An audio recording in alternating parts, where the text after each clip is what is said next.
İndicə yuyub asmışdım, laf bu dəqiqə. Bütün zəhmətim hədər getdi, görürsən sən Allah, görürsən. Hə, nə olur? Hə? Sizin əylətə yerə siz canilər, hamını canısız. Görürsən neyinlər? Görürsən? Şamama! Aa Şamama! Şamama hayır! Ne olur Südabə, niyə qışqırırsan?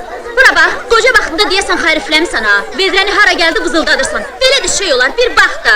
Boş-boş danışma ayıqdır. Nə vedrə, nə su, nə danışırsan? Bu de? Buyur. Başıma xeyir.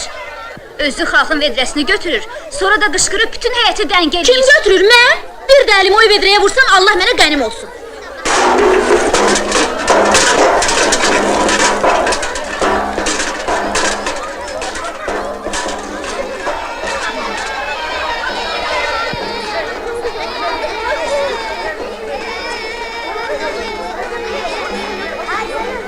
Ay balam, bu vedrə kimindir?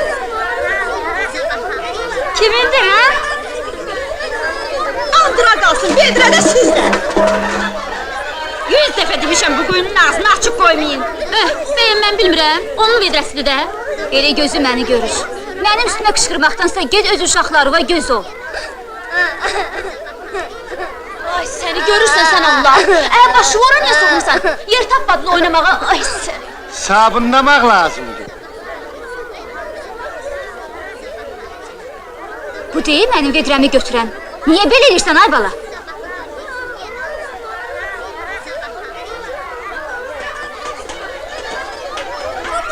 Sənsiz də bilirəm nə eləmək lazımdır.